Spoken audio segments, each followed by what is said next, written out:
Hey guys, welcome back to my channel. This is Chris, and today we're going to be unboxing and reviewing the Insta360 One X. This is a camera that I've been waiting for so long. This camera is packed with features, and for the bundle which you see here costs roughly $450, which is why it took me so long to buy one.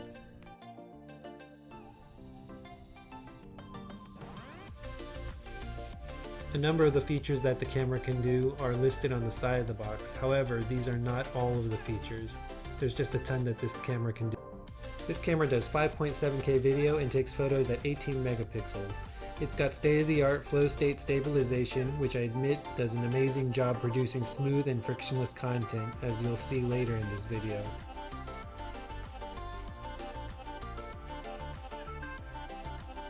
At its current price point, this camera is not for everyone. In fact, it took me a number of coupon codes and many days of eating nothing but ramen noodles to save up enough coin to just purchase. I originally ordered this bundle from the Apple online store, but because of over 2 months of delays and order issues, I eventually just ended up going to the Apple store near me and picking it up. Hey Apple, here's some feedback. Please fix your online ordering and logistics system. It needs some work.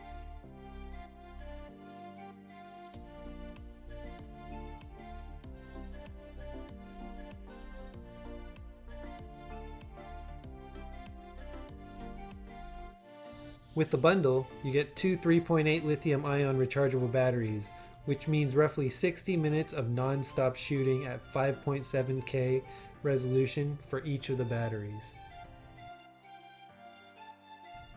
So like any other traditional digital camera these days, you get a set of instructions. I assume that's what these are. In addition to that, I guess you get your normal set of stickers for advertising purpose, although I'll be honest, I've never used any of these stickers, but they're always nice to have.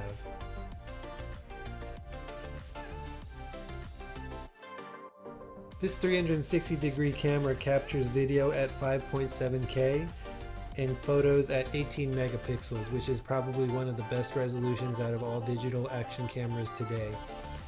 It also has flow state stabilization technology, which is almost like having a gimbal built into the camera for steady pictures and videos. This camera has cinematic slow-mo and has the ability to do hyperlapse as well as motion blur speed ramp, which are some features that you can do within the app itself on your phone, real time as you're capturing video. Another thing that's nice about this camera is that it comes with this nifty little pouch which you can place your camera in to keep it protected, since you don't want to damage a camera that costs $450.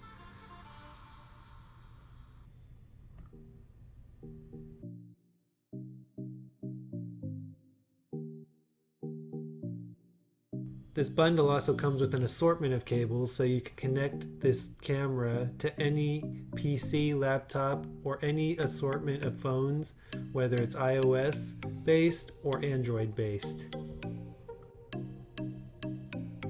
If that wasn't enough for you, you can also connect to the camera wirelessly through the Wi-Fi built into the camera itself.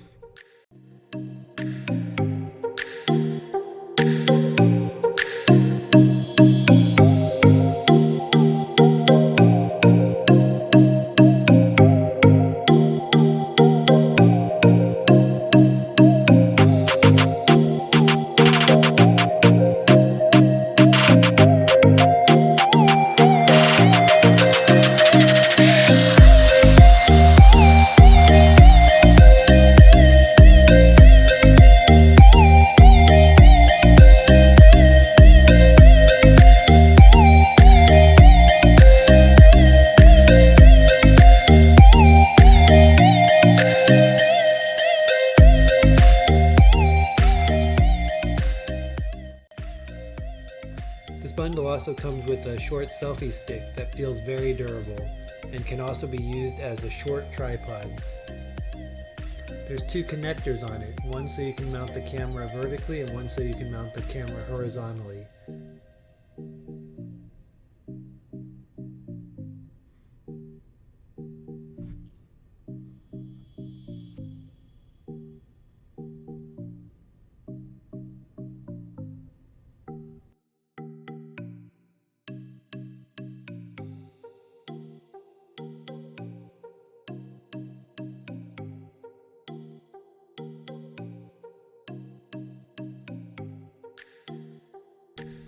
And if you do like causing havoc in public spaces or twirling your camera around like a helicopter blade, this bundle also comes with an additional arm attachment to extend the reach of your selfie stick, or use to capture 360-degree bullet time videos, which I myself have not found the courage or even a need to do yet. In all honesty, this quite literally could be used as a weapon. It often reminds me of a police baton. It too connects to the selfie stick using one of the two connectors.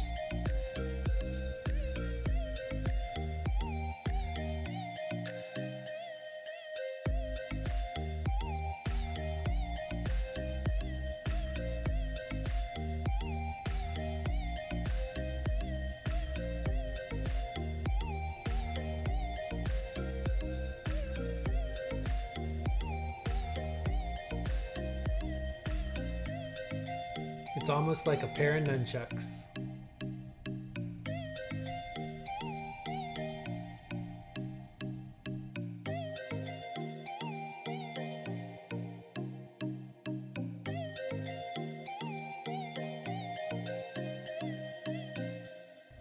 The camera itself is an improved design over its predecessor and comes in a very sleek and thin form factor. It has a grippy feel to it and feels very durable. It's much slimmer than its previous version and has a built-in on-screen display in order to navigate through its various menus, settings, and modes of operation.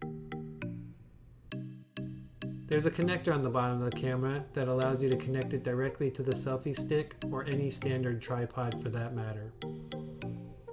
The clever design of the selfie stick allows you to connect it using the two connectors.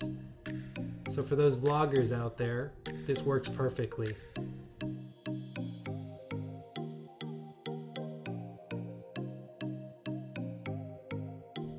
A lot of thought went into the design of the camera as well as the accessories. There are a lot of feature improvements over the previous model.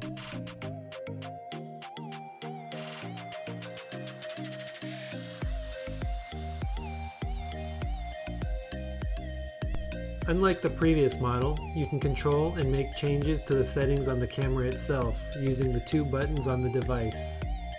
There is a trapdoor on the side where you can insert and remove the battery, and on the bottom, near the selfie stick attachment, is where you will find the micro SD card slot.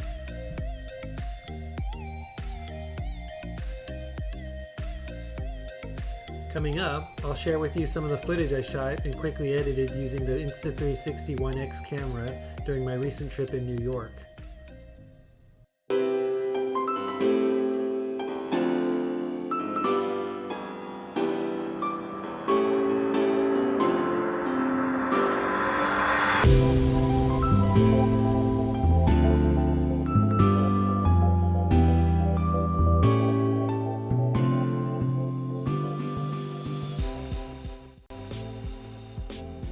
This is an example of hyperlapse, which I was able to edit using the phone app itself. Post-editing, and you'll notice in this video that there's some blurring and some latency in the video. To avoid this, go to the settings in the camera and make sure you change the shutter to fast instead of leaving it on auto.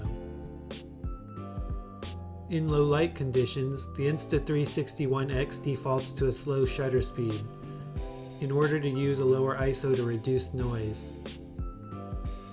What I was told was, with a slow shutter speed, there's more motion blur from camera movement, especially if you rotate the camera, which I did frequently while I was walking the New York City streets.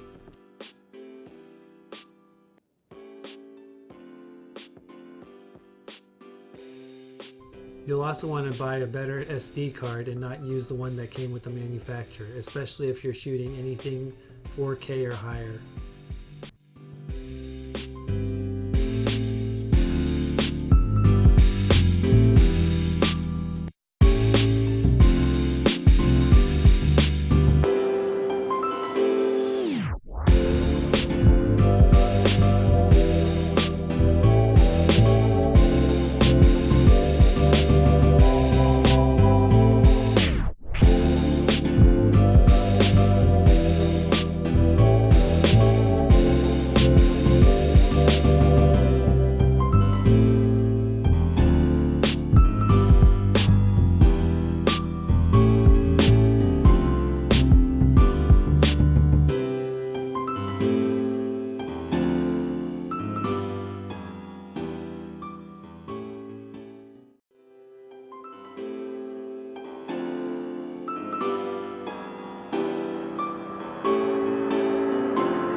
Thank you for watching. Please be sure to like and subscribe to my channel. Please also be sure to click the bell icon to get notified when I post new videos. Your feedback and support is greatly appreciated as I strive to continue to make better and more compelling content and videos. Until next time, see ya.